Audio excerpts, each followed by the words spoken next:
I was tempted to ignore this entire thread, this discussion I had with this gentleman. Of course, I've taken out his name. I have no business publicizing his name. This is not a personal thing. But when an adult, somebody who qualifies to be called, he must have kids that are a bit grown, and is reasoning like this, then there's a need for me, on behalf of the young people that are going to be encountering the stuff he has written, people who will see what he has written and wonder if what he's saying is the truth, because they expect that an adult should know enough, and the young people want to look up to an adult. So it's very painful when you see Black African adults reasoning like this. There's something called critical thinking. When we've been exposed to the schooling system, it's expected as well. To some extent, the use of logic and critical thinking is something that we adopt as a habit. And when you want to find out the truth behind anything, you're willing to do some research and investigate and not be lazy about it. So I am not going to read out much of what they have in this thread. The link will be provided in the description box for this video, so that you can go and read the entire thread. And you can download this particular one you're seeing, which is I've just done a kind of a college of screenshots. I put them together, and I've put some notes and a link to this video as well, so that you can always come back to the video, so you can read through the entire thread. But I'm just going to read some highlights.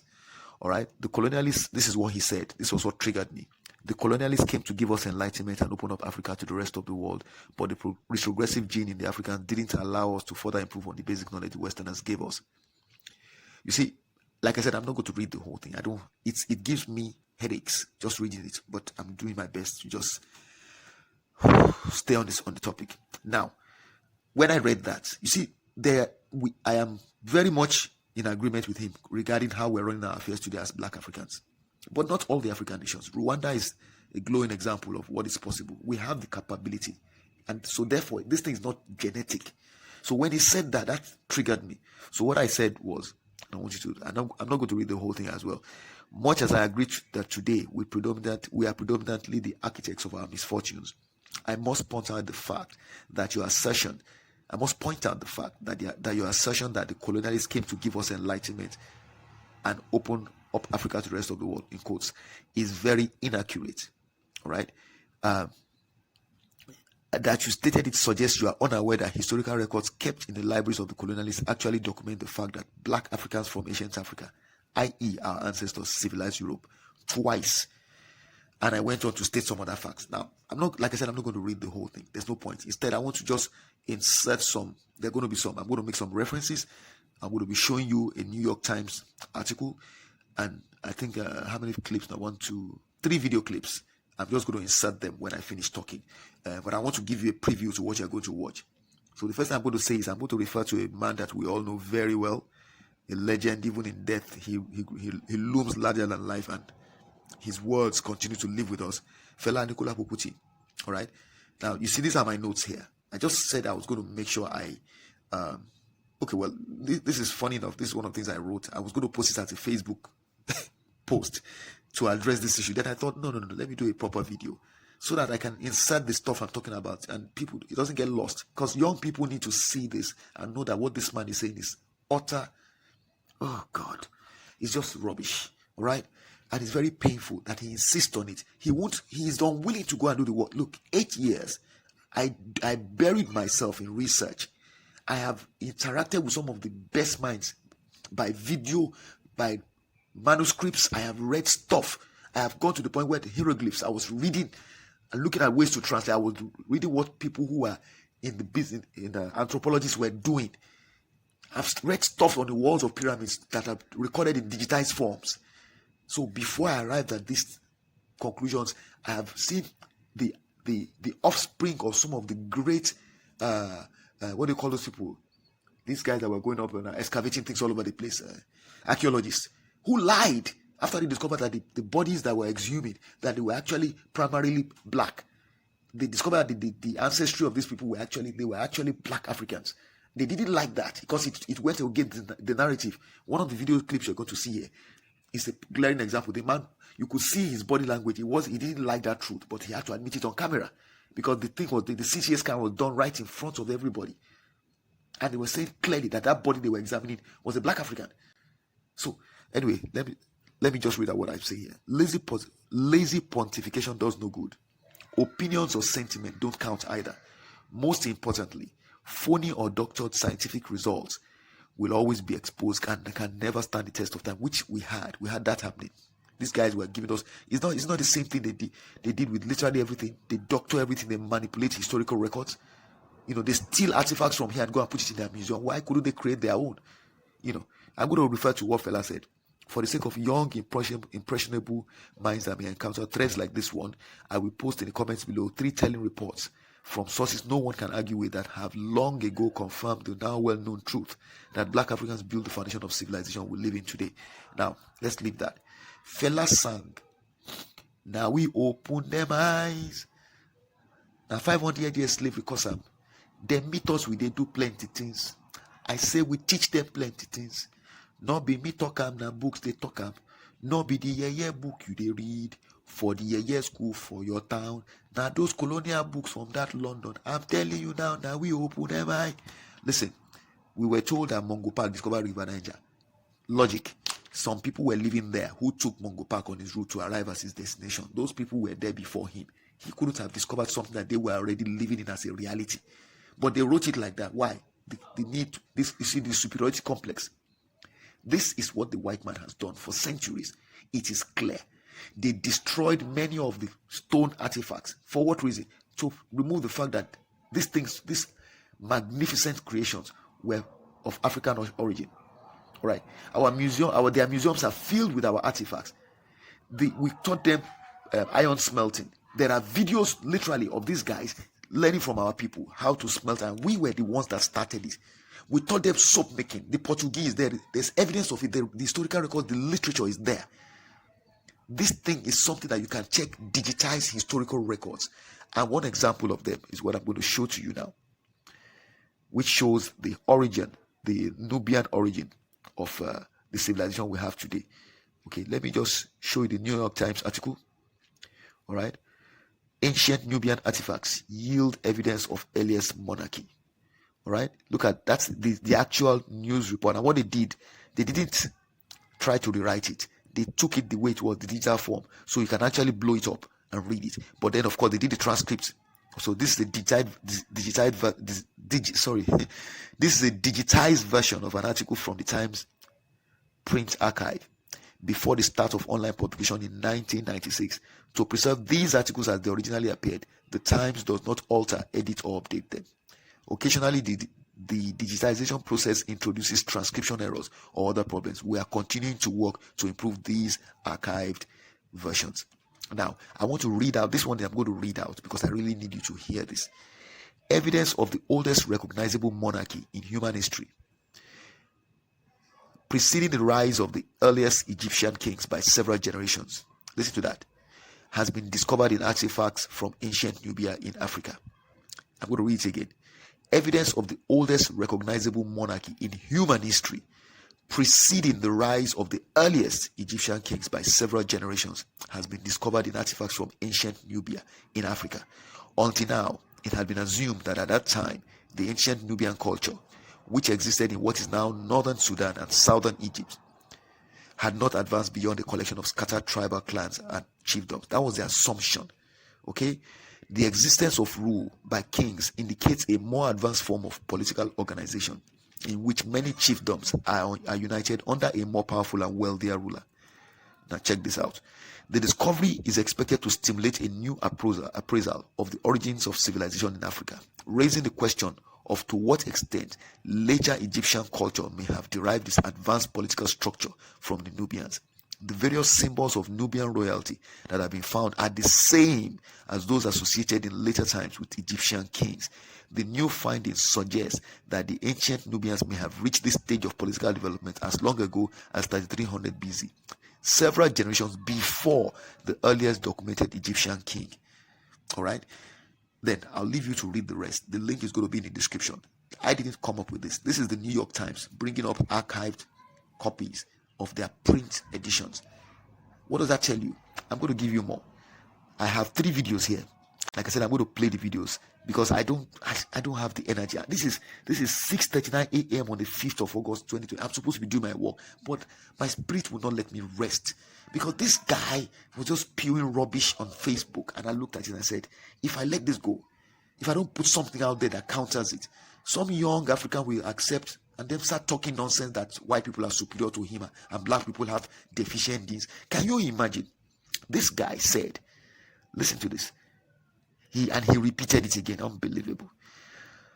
Oh, Lord. He said, I said Africans in diaspora have a remodified genes and are doing wonders than the original Africans. What BS?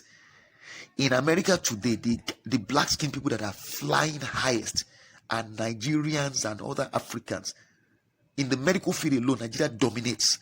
Across the world, you see Nigerians breaking boundaries, and not just Nigerians, Africans generally. Chimamanda Adichie, Ngugi, what's his name, Watom, or whatever his name, those writers. Look at some of the greatest inventions in Africa, in America today, have links to black African American people. More than 75 to 80% of the inventions have been found to. Look, Edison invented which light bulb? The real light bulb that got adopted for use in homes that could last long, that was durable, that did not fizzle out, was the one that Louis Latimer invented, not the one Edison did. But when it came to coming to the press, every time a black man who was under a white man made an invention or came up with an invention, it was always his white boss that took over and came to the public and spoke to the press and therefore claimed it as his own and went and applied for the patent. That was the culture in America. A lot of the things you know today that were invented during the time of when African Americans were enslaved, it was the African American that looked and came up with it. There's a video on that. You have what's the name of this guy? Dr. What's his name? Johnson. I keep forgetting his name. This is a very articulate and eloquent speaker, Umar Johnson. He talked about the fact that because the African American was enslaved and was all constantly being beaten and having his children killed and all of that, the Africans generally, they were driven to look for solutions that would enable them to get the job done faster and better. So they were naturally driven to invent. What do we say? Necessity is the mother of invention. So these African Americans, because they were suffering, they were always working long hours, they wanted to look for a way to make their jobs easier. So they naturally would spend hours and hours thinking as they were working until they came up with solutions, will invent things that will make their work easier. Then their boss will take it and go and patent it. That was what was happening. They had no rights. That's why a lot of those things we are now beginning to hear, they were actually invented by black people. And the names are there. The records are there. They are being acknowledged. Then some black African is busy just shooting down all the black people, saying that they have deficient genes. What? It's so painful, but hey, what can we do? We can only address it. There's no need to get insulted. There's no need to get angry. We can only address it. But I feel so driven to do this. I'm so passionate. It's so painful for me because I feel sorry for the children that will be around that gentleman. I really feel sorry for them. But let's go on. So the video, there are 3 videos. There's going to be the video that shows the ancient Nubians living. This was the Nubian population. There was as the title shows, you see that the place. It is argued that there was deliberate effort made to flood that city. So it was a precursor to the ancient Egypt we know today. And the article by New York Times confirms that. So this particular video. Oh, let me see. I'm just going to load it after I'm done, so you see that. Or let me just load a little bit of it for you to see. I don't want to play it. I'll just let you see the cover. Maybe what I'll do is, as I'm talking now, you're just going to be seeing the cover. You're probably not going to be seeing this section of my computer. I think that's what I'll do. All right, so,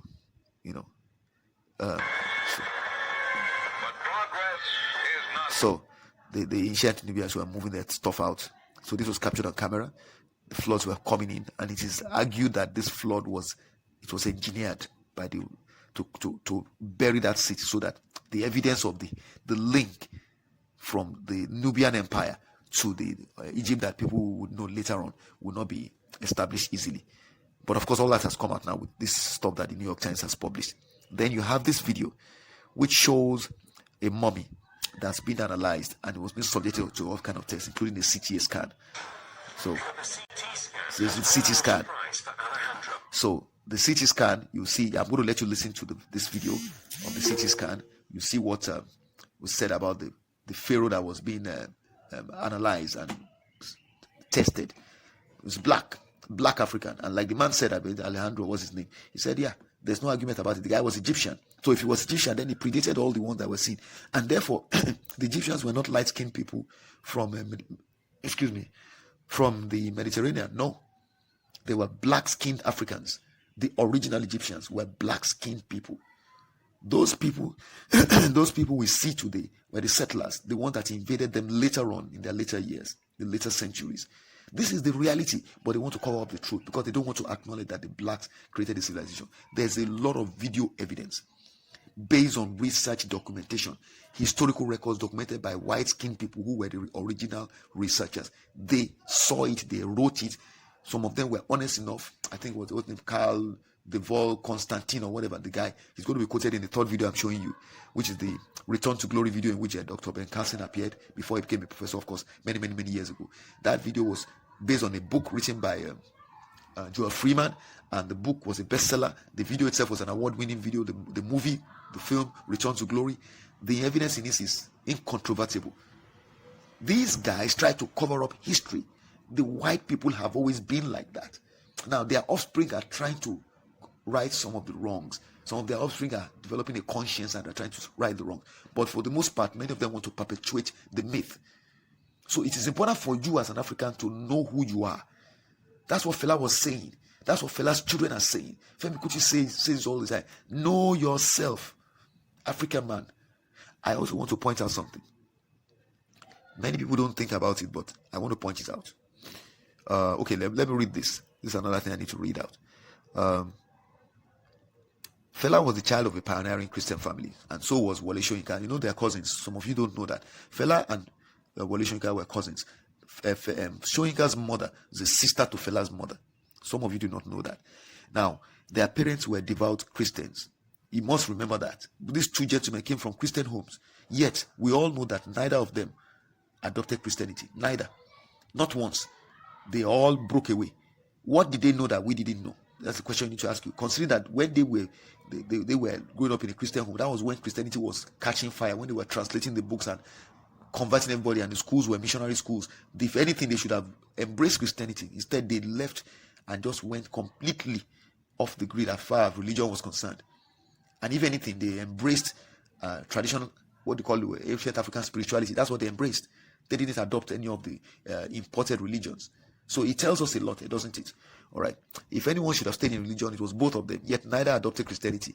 There was something they knew that we didn't know.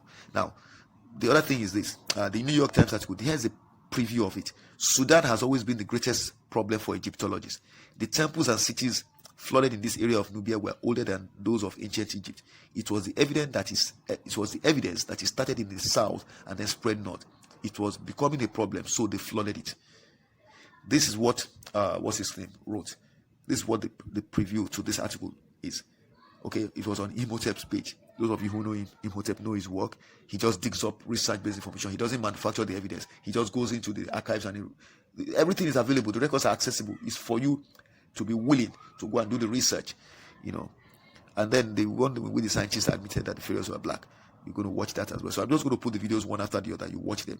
I think they are self-explanatory, and it's important that we have access to all these things, because if we keep doing this to ourselves, we'll never grow. Your knowledge of your history, accurate knowledge of your history is very important for your own personal, emotional, and psychological development. Your development of a sense of self-worth.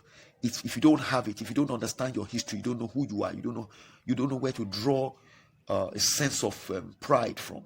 You do not even know that you have a reason to be proud of who you are and who your ancestors were. And that is very, very bad. We need to make sure we give our children something that enables them to know, to have a proper identity, and to know that they have a right to be on this planet and they actually contributed to the civilization that they know today. Without the foundation provided by the black Africans before they were enslaved, everything the white people did today will not exist. This is the truth. We civilized the world twice. I kept telling this gentleman, even in Spain, we ruled Spain. Black people ruled Spain for 700 years. They have the record there. Their first kings were black. They are hiding it. It's there. There's evidence of it. All you need to be willing to do is to do your research. It's there. The Spanish people do not deny it. It's just that they will not tell you up front. But if you make the inquiries, the records are there. They even have the what's it called? The rooms where the things are stored. The photographs are there. We need to educate ourselves, because when you do not know who you are your own worst enemy. You will be so easy to control and to manipulate and to exploit. And that's where we are today. The black man who thinks of himself as being lesser than the white man. It's so sad. But I hope that this video will play a role in helping you to educate yourself. Hopefully, if you see this, please tell your kids about it. Share it with them. Let them know that there's nothing that makes you inferior to any other race. Nothing. I wish you well. I was tempted to ignore this entire thread, this discussion I had with this gentleman. Of course, I've taken out his name. I have no business publicizing his name. This is not a personal thing. But so in closing, I wanted to there are 3 more links I found. You can see on your screen. Item 1, were ancient Egyptians black? Arise News. That's the link there. Proof that ancient Egyptians were black, not white. This is a Nigerian lady. I believe Arise News, I think, is also the Nigerian channel, because the lady looks familiar. Then the third link, before the 25th dynasty, black ancient Egyptians, Egyptologist Dr. Juan Carlos Morena Garcia. Now, I think he's Mexican or something here. I know he's not white. He's not North American per se. Now, it's interesting because I'm going to show you. I'm not going to play any of the videos. I'm just, look, this thing. Oh, honestly, I'm giving you the links in the description box. Please go and study. I think people should do their own work and decide by themselves. I'm not going to try and sway you, but I do want to share a few things based on what I've seen in the videos. This is the Arise video. Now, I'm going to show you, hold on, let me just call them up, because, I'm not sure now, did I get them? I didn't. Okay, so you're going to have to watch the video, all right? Okay, let me just take you through anyway. Let me take you, I did some screenshots, and I wanted you to see the screenshots, so let me just go through them one after the other. Okay, and basically what I want to show in the screenshots is the fact that there's some highlights anyway from each of the videos that I just took as screenshots. Then I would ask you to come into the description for this video and pick out the what's it called now, the links, and just click. Okay, I think I've got, okay, great. So in this Arise TV video, this lady traveled to Egypt. All right, she's a black, beautiful black, young black woman, and it was very interesting. In the commentary, I want to show you the comment that somebody made, and others agreed with him. I saw it and I was struck also by it. Pity I didn't get. Okay, wait. Maybe what I'll do is see if I can actually scroll to that point in the video. See if I can get that. But let me just show it to you, or maybe I'll let you be the ones to search for it and find it by yourselves. Were ancient Egyptians black? All right. So this is the one of the opening slides in the video. Okay, so then wait a moment. At 4 minutes and 40 seconds, when the black narrator, this is somebody commenting on that video, the black narrator stands before the statue of an Egyptian female pharaoh, and we can see with our own eyes that they look identical. Literally, it's as if someone made a statue of the narrator. And people responded, yeah, I said, it's you. I said the same thing. I saw it and I was shocked. And I think it's better. Let me see if I can find that particular point in the video. The lady was standing just next to the statue. It was shocking. The resemblance between her and the statue was crazy. And I was thinking to myself, does this lady even realize how identical her features are to the? Oh, that is. Let me just click on it. It was crazy. The similarity in their features is unbelievable. And just let her turn. You see. I hope the thing will play. Okay, I think I'm not playing yet. I'm not sure my volume is off. Okay. You see, she's saying King Tut. So the daughter of King Moses. Look at the face. Look at the features. Can you see that? Just look at that. So I mean, you see that alone, and then there's this argument that's been made by some of them. There's a certain kind of big lips, big nose. We know that Africans have different kinds of features. We know that, but there are some features that are unique to us, and you can tell from looking at that lady. It's clear, and there have been many photographs like that. Even hairstyles, even the patterns of dressing, the designs of our the traditional clothing. We still have people in places like Mali, in Ethiopia, who dress in the same way.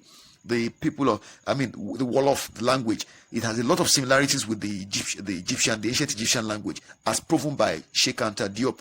These things are there, verifiable, and still some people like to argue. I want to show you. So this video, please watch it. It's going to be in the description. This other video, this gentleman, lovely. This is the Egyptologist. I'm going to comment on what this concept of Egyptology is, but just take note that the first video we watched, the one in which what's his name? What's this other man? The lady that hit this lady.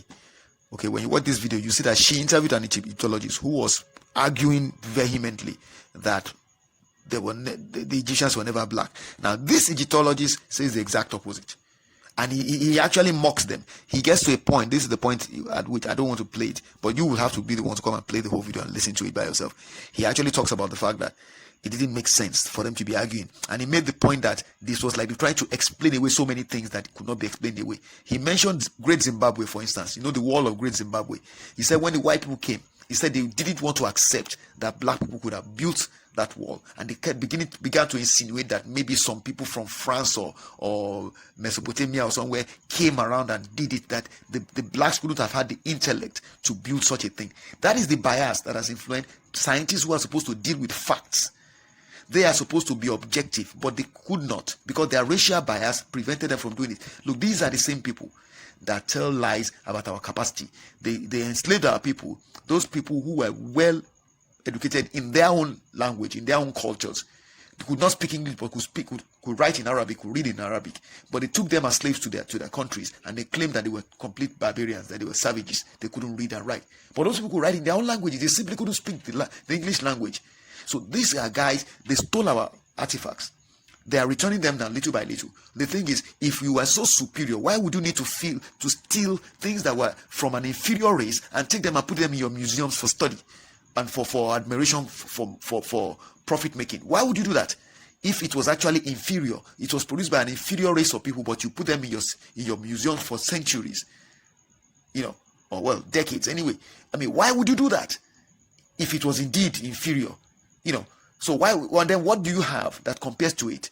When we go back in time, the period that they came to the Benin Empire to take all the things they did from the ancient Benin Empire, all the bronze carvings and all that, all those things they took. What did the white people have at that point in time? In their own countries, they had nothing.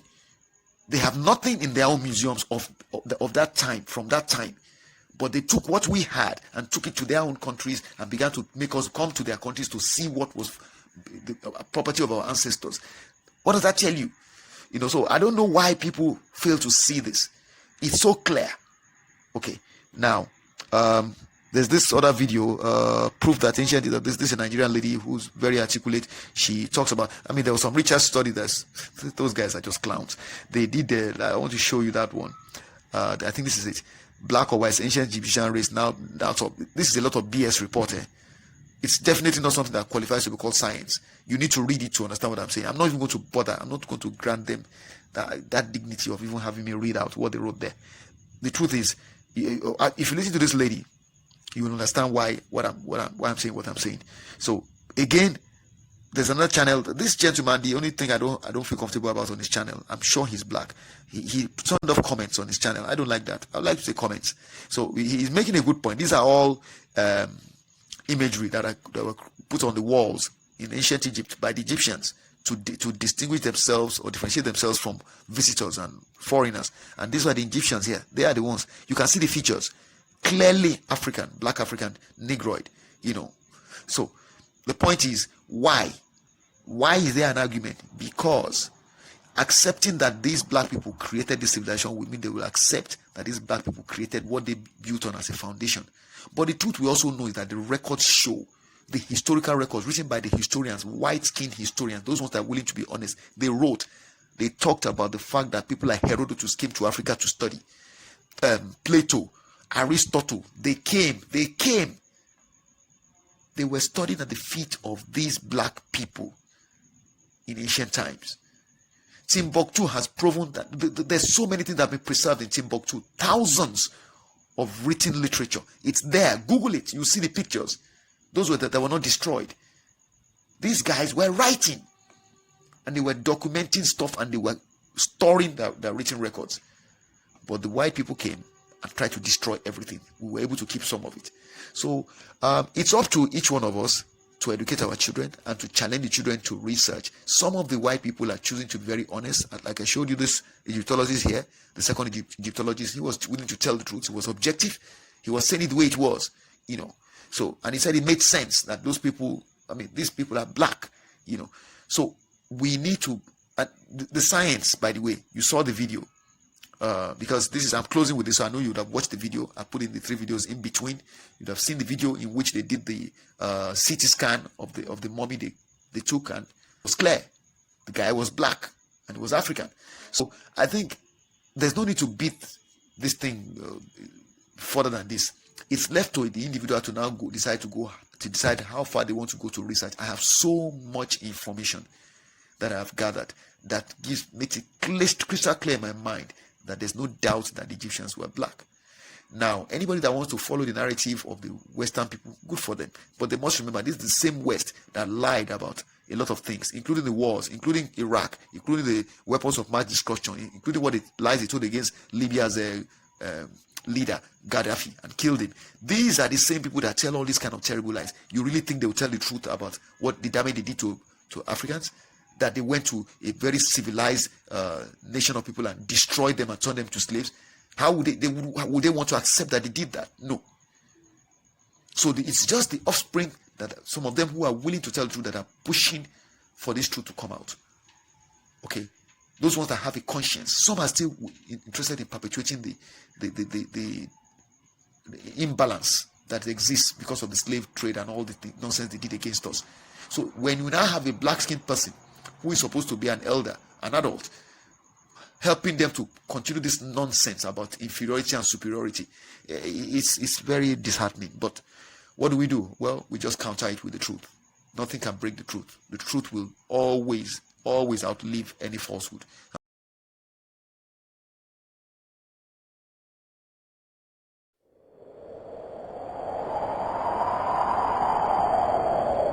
To understand a history that is not a history based in slavery, but a history based in royalty. Human civilization started in Africa. Some of the first architectural systems, some of the first engineering systems, some of the first governmental systems.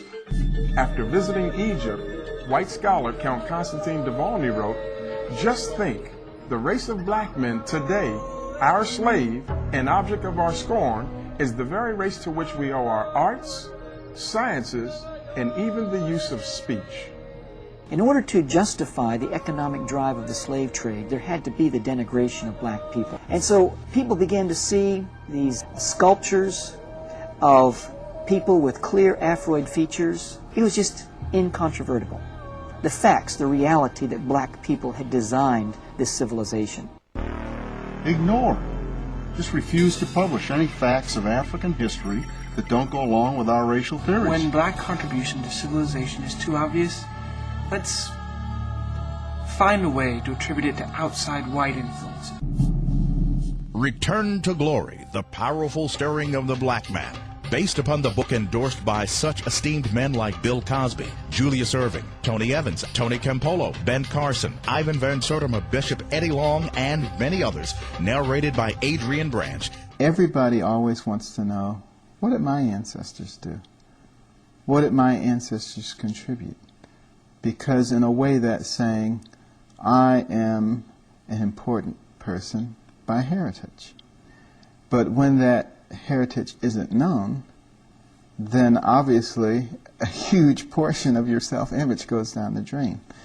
And that's why it's so important, I believe, you know, to take that young 6-year-old boy by the hand and walk down the street and give him a black history lesson and point to his shoes and say it was Jan Madsliger, a black man who invented the automatic shoe lasting machine. and he steps on that clean street, and you tell him it was Charles Brooks, a black man, who invented the street sweeper, those machines with the big brushes. And down that street comes one of those big refrigerated tractor trailer trucks, and you tell him it was Frederick Jones, a black man who invented the refrigeration system for trucks later adopted for airplanes, boats, and trains. And it comes to a stop at the red light, and you tell him it was Garrett Morgan, a black man who invented the traffic signal. And you can tell how he also invented the gas mask that saved lots of lives during the war. And while you're talking about the war, Henrietta Bradbury, a black woman who invented the underwater cannon, made it possible to launch torpedoes from submarines. And while you're talking about black women, you can talk about Madam C.J. Walker, a black woman who invented cosmetic products for women of dark complexion, was the first woman of any nationality in the United States to become a millionairist on her own efforts. And you walk past the hospital and you can talk about Charles Drew and his contributions to blood banking, the understanding of blood plasma. Daniel Hale Williams, the first successful open heart surgery in the world, at an operative mortality rate of only 1.5%. You can talk about Lewis Latimer, who was the right-hand man of Thomas Edison, a black man, who came up with the filament that made the light bulb work for more than 2 or 3 days, who invented the electric lamp, who did pioneering work in incandescent and fluorescent lighting, who diagrammed the telephone for Alexander Graham Bell. Tremendous inventor in his own right. Almost no one knows of him. You can walk across the railroad tracks and talk about Andrew Beard, the automatic railroad car coupler, which spurred on the Industrial Revolution, or Elijah McCoy, automatic lubrication system for locomotive engines. And he had so many great inventions, people would say, is that a McCoy? Is that the real McCoy? Which is where the term comes from. One of the greatest inventors in the history of man. And people don't know that he was a black man. And, that's how you remedy the situation. This film takes a penetrating glimpse into the history of the black man, presenting compelling visual evidence that the black man once dominated most of the civilized world, only to suffer a tragic downfall of epic proportion. Let the journey begin. But progress is not without its price. In pursuit of the future, the past is swallowed up, and in many cases, lost forever.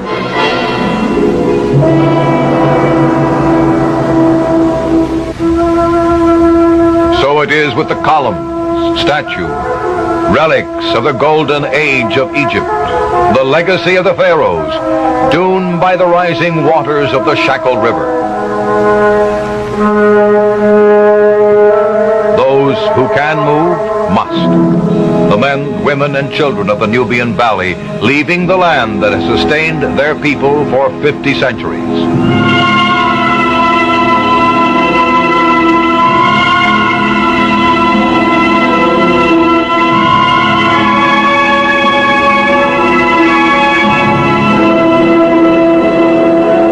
The animals that travel with them.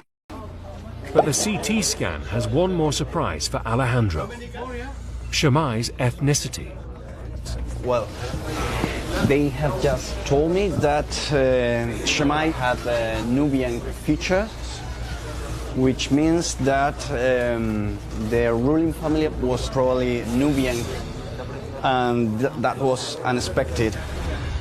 Examining Shemai's anatomy closely, the thickness of his bones and the shape of his nasal cavity, the anthropologists think he was a black African, likely from neighboring Nubia. A huge revelation that challenges the prevailing image of the Egyptian ruling class. We always thought the ancient Egyptian elite were Mediterranean type, and in this sense, Shemai is representing the society of the frontier, in which different ethnic groups were mixed. At the end, it doesn't matter the color of your skin. Shemai was Egyptian.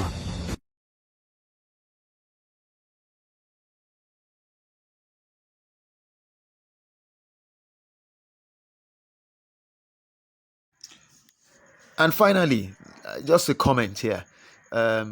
Egyptology. What's that? Have you ever heard of Americanology, or Russianology, or Australianology, Englandology? Why Egyptology? And why do these white guys think they are qualified to create that kind of field of study about an area of the world that does not belong to them, that they are not native to? Why is it okay for them to just go around lording it over everybody and trying to act superior? They are the only one that can know. They have no understanding of the culture, of the race, of the way of life of these people. They knew nothing about it. They never lived amongst them. Yet they want to make themselves the authorities about them by studying the remains of these people. Meanwhile, the people that were on the same continent as these people that they're studying, they refuse to listen to those people and whatever opinion those people have. They want to lecture those people that are on the same continent about their neighbors.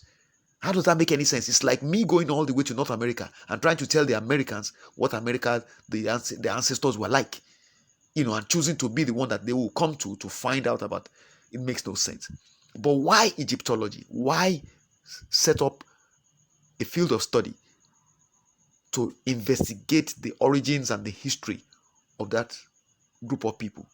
Because you are trying to argue against accepting that the black people that are from there, who you want people to accept that inferior, are the ones that created that civilization. So you want to be able to twist the narrative. That is why we have evidence of the fact that, for instance, they've been whitewashing the images in the so-called restoration of the statues on the all these artifacts. They've been manipulating the facial features, of these images, and whitewashing them, the shape of the nose and all that. We have evidence of that.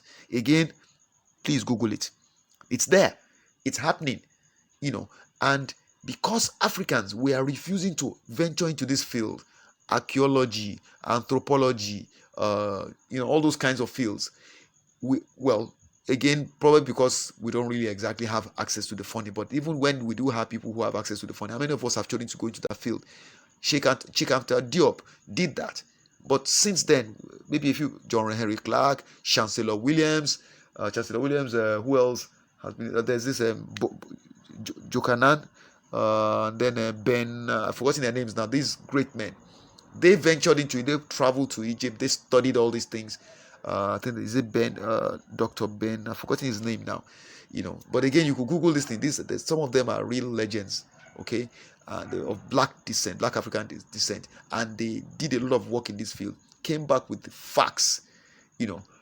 What is very painful is that, very conveniently, as they said in the book, Return to Glory, they just ignore all the evidence. They ignore it, and they want to pass their narrative on, and they use their media to push it, and they use their phony publications to push it. Why Egyptology? If I sat down and said we're creating a field called Americanology, we're going to study America and tell them about their ancestors, would they accept it? Why do we have to accept Egyptology? Now listen to the Egyptologists with the bias.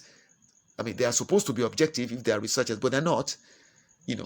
So some Egyptologists are willing to tell the truth. Some Egyptologists are willing to twist the narrative to suit their preferences. That makes no sense, but that's what we have to live with, because these people are so determined to perpetuate the myth that they're superior to others, even though it's apparent that they're not.